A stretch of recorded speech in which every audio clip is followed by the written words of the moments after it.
మరో breaking news. Hyderabad లో మందు బాబులకు షాక్ తగిలింది. ఇవాల్టి నుంచి నెల 23న సాయంత్రం 6 గంటల వరకు నగర వ్యాప్తంగా మద్యం షాపులు మూతపడుతున్నాయి. ఈ నెల 23 స్థానిక సంస్థల ఎమ్మెల్సీ ఎన్నికలు ఉన్నాయి. ఈ క్రమంలోనే వైన్ షాపులు క్లోజ్ చేయాలని హైదరాబాద్ పోలీసులు నోటీసులు జారీ చేశారు.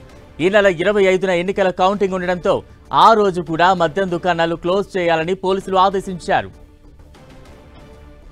ఇక తాజా అప్డేట్స్ అందించేందుకు మా ప్రతినిధి కిరణ్ సిద్ధంగా ఉన్నారు. కిరణ్, 22 ఏళ్ల తర్వాత హైదరాబాద్ స్థానిక సంస్థల ఎమ్మెల్సీ ఎన్నికలు జరుగుతున్న నేపథ్యంలో కూడా ఇటు 3 రోజుల పాటు హైదరాబాద్ నగరంలో వైన్ షాపులు, బార్లు, పబ్బులు, క్లబ్లకు సంబంధించి కూడా పూర్తిగా మూసేయబోతున్నారు. అందుకు సంబంధించి కూడా హైదరాబాద్ పోలీసులు ఒక నోట్ కూడా ఇటు సంబంధించిన రిలీజ్ చేయడం జరిగింది. ఈ రోజు సాయంత్రం 4 గంటల నుంచి 23, ఎందుకంటే 23వ తేదీన పోలింగ్ ఉంటుంది. పోలింగ్ ముగిసిన తర్వాత 6 గంటల తర్వాత కూడా గ్రేటర్ పరిధిలోని వైన్ షాపులు, బార్లు, క్లబ్లకు సంబంధించి కూడా తిరిగి తెలుసుకున్నారు. ఎందుకంటే వాస్తవానికి ఇటు వివిధ కార్యక్రమాలకు సంబంధించి కావచ్చు, దీనికి సంబంధించి కూడా వైన్ షాపులు, ఇటు బార్లు మూసేయడం ఆనవాయితీ స్టార్ట్ 22 ఏళ్ల తర్వాత కూడా గ్రేటర్ హైదరాబాద్ సంబంధించిన ఎమ్మెల్సీ స్థానికానికి పోటీ అనివార్యం కావడంతో కూడా ప్రస్తుతానికి అందుకు సంబంధించిన ఏర్పాటు చేస్తున్న నేపథ్యంలో పోలీసులు కూడా వైన్ షాపులను క్లోజ్ చేసినట్టుగా మనం చెప్పుకోవాల్సి ఉంటుంది. సో దీనికి సంబంధించి కూడా ప్రస్తుతానికైతే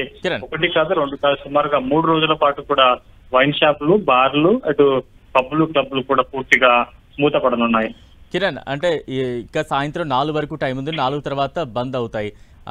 ఈ నేపథ్యంలో వైన్ షాపుల వద్ద ఎటువంటి తాకిడి కనిపిస్తోంది? మందుబాబులు ఎటువంటి జాగ్రత్తలు పడుతున్నారు? ప్రస్తుతానికైతే ఇటు దీనికి సంబంధించి ఈ రోజు సాయంత్రం 4 గంటల తర్వాత కూడా వైన్ షాపులు క్లోజ్ అవుతున్న నేపథ్యంలో కొంత ముందస్తుగా మద్యాన్ని కొనుగోలు చేసేందుకు చాలా చోట్ల, ఎందుకంటే సహజంగా ఈ వార్త కూడా చాలా మందికి తెలియదు. సో ప్రస్తుతానికైతే పోలీసులు విడుదల చేసిన నోట్ కారణంగా ప్రస్తుతానికైతే ఇటు ఈ వార్త కూడా వైరల్ అవుతుంది. కాబట్టి ప్రస్తుతానికైతే నగరంలో చాలా వైన్ షాపుల వద్ద కొంత మందుబాబుల హడావుడైతే కనిపిస్తుంది. కాబట్టి మధ్యాహ్నం తర్వాత రద్దీ ఎక్కువగా ఉండే అవకాశం అయితే కనిపిస్తుంది. దీనికి సంబంధించి కూడా ప్రస్తుతానికైతే ఇటు చాలా చోట్ల, ముఖ్యంగా హైదరాబాద్ సంబంధించి గ్రేటర్ ఖైరతాబాద్ తో పాటు వివిధ సంబంధించిన ప్రాంతాల్లో కూడా కొంత వైన్ షాపుల వద్ద రద్దీ కనిపించే అవకాశం. ప్రస్తుతానికైతే 11 గంటల తర్వాత వైన్ షాపులు ఓపెన్ చేస్తారు. కాబట్టి మెల్లమెల్లగా మధ్యాహ్నం తర్వాత కొంత క్రౌడ్ ఎక్కువగా ఉండే అవకాశం అయితే ఉంది. Right, thank you Kiran.